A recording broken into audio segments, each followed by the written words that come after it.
What's up, everybody? Andrew Mahone here with Darium's Competitive Pokemon. Today's card of the day is Golisopod GX from the new Burning Shadows expansion.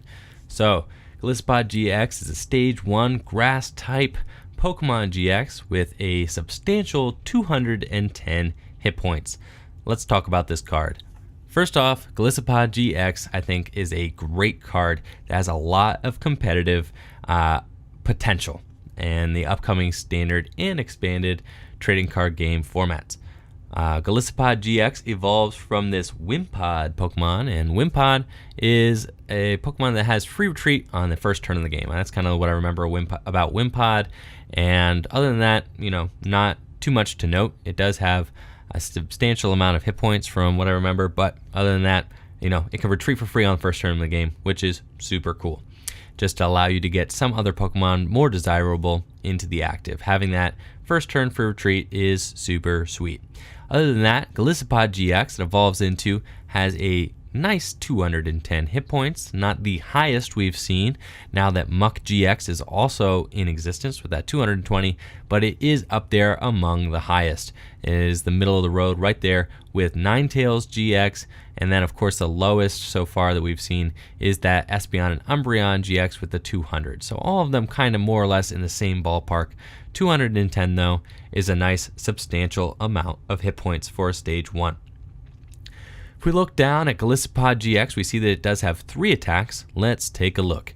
First Impression is an attack that does 30 plus for 1 grass.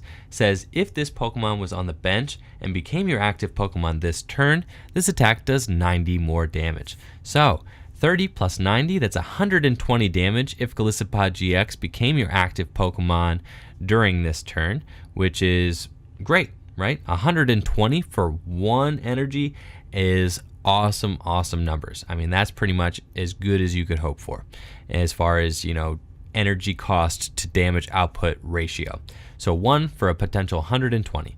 So let's think about how could we pull this attack off, right? How can we make sure that we are always going to be using First Impression for its maximum amount of damage output? First thing that comes to mind is you could use it with Zoroark, right? Zoroark is a Stage 1 Pokemon that uses double colorless energy. Yes, it's dark type, but that's great because it can give your Golisopod some kind of coverage against fire type Pokemon, which it is weak to.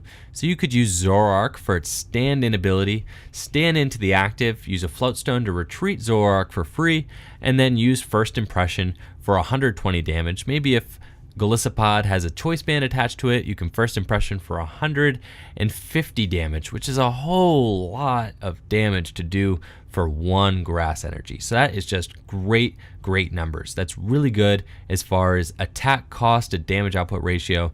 I'm really impressed with Golisopod from the start. You could use Zoroark to switch. You could also just use plain old-fashioned switch cards.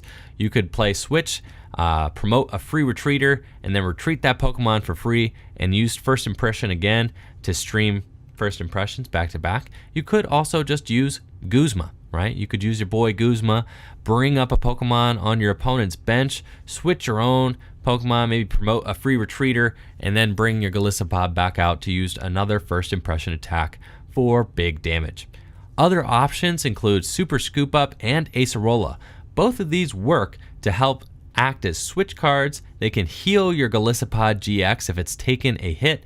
Then you can evolve up one of your benched Wimpods into a Golisopod GX, keep that same grass energy that you scooped up with the Acerola, put it on the new Golisopod, and then continue swinging away. I do like Acerola in a Golisopod deck. I think that seems like a really good card and kind of goes with the logic of this deck, that you would just be tanking and healing your Golisopod, denying your opponent prizes while firing off First Impression attacks for very low energy cost. Golisopod GX isn't going to be much of a one-hit KO deck, though it does have the option to hit some one-hit KO numbers if you look down the line here at that GX attack, but you're going to be trading favorably with mostly 2-hit knockouts from what I can tell. And then you're going to be winning your trades by denying your opponent the option to get 2-hit knockouts by healing them with cards like maybe Acerola or Super Scoop Up. If we move down the line here, we see that Golisopod's second attack is called Armor Press, does 100 damage, and reads, during your opponent's next turn, this Pokemon takes 20 less damage from attacks after applying weakness and resistance. So, like I said, this is mainly a 2-hit knockout deck.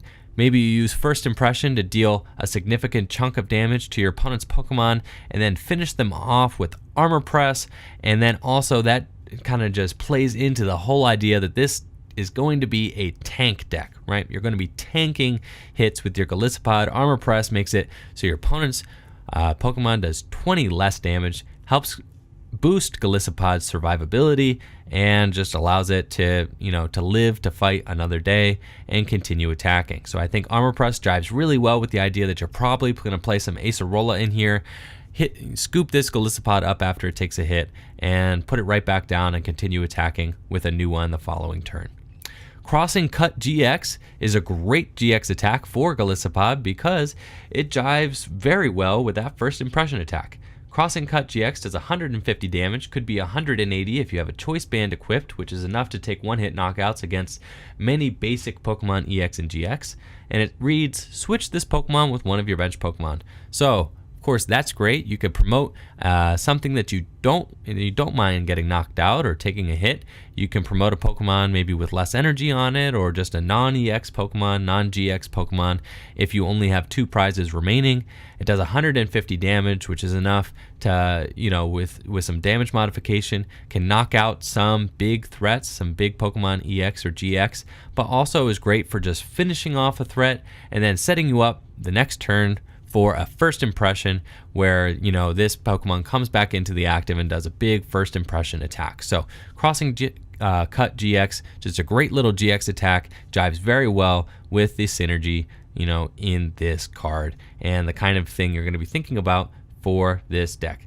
Now, Golisopod does have a weakness to fire. It is a grass Pokemon after all, which means that it is going to be weak to those Volcanion and Turtonator decks, which are sure to be seeing some popularity because of Kiawe, that new fire supporter card, in the upcoming standard format. So I think fire is going to be a very good type going forward. Golisopod needs to find some sort of way to deal with these fire type threats. Now, Zoroark is a natural kind of answer to this. You can use your Zoroarks to deal big damage to your opponent's Volcanions and Turtonators, and maybe you could even use Zoroark Break. Maybe you play Rainbow Energies in this deck. You could use Zoroark Break to copy Turtonator's attack for 160, use a Choice Band, that's 190, and you could copy Turtonator and damage, knock out Turtonator in one hit with a Zoroark Break. Maybe you just use Zoroarks and you chip away at them with Zoroarks and then finish them off with Golisopod's First Impression attack. But that fire weakness is a little scary. However, I think that, Golisopod is a Pokemon that runs on just one grass energy. So it does seem like you can kind of play it with some other cards to help cover that weakness, especially since it goes with double colors as well. There are going to be options available to Golisopod as far as teching for its weakness. So I do like that. Of course, weakness policy was printed in this set, but I don't think that you would play weakness policy just because that card can be field blowered away, and I do expect most decks to continue to play multiple copies of Field Blower. You'll see we do have a retreat cost of 3, which makes it a little more difficult to use First Impression. Obviously, it would be great if this thing had a free retreat cost, because then you could just retreat back and forth. So the 3 retreat cost does require us to do a little bit of thinking about how do we get Golisopod to stream that First Impression attack. But like I said, there are multiple ways around this. We could use Zoroark, we could use Switch, we could use Guzma, we'd use Acerola, and even Floatstone, right? There are just a ton of options to get around that retreat cost to continue streaming First Impression, and I think that this is going to be just a very good card headed into the upcoming standard format. Could even see some success at the World Championships here, especially since it has access to that forest of giant plants, so it could be played alongside Decidueye GX, just giving that First Impression a super boost in power with Decidueye's Feather Arrow Snipe, being able to take out threats and snipe them off and then finish them off with First Impression just seems like a very good strategy. Now, of course, Forest of Giant Plants is going to be banned in the upcoming expanded format and is rotating out of standard here come September, so really that's just a little food for thought for World's competitors. So Thank you all for checking out this card of the day video. I think Golisopod GX is a card with a lot of promise and would definitely pick them up if you have the opportunity to. Let me know what you guys think of Golisopod GX in the comments below. Make sure to like the video and subscribe to my channel. Thank you all for checking it out. Peace.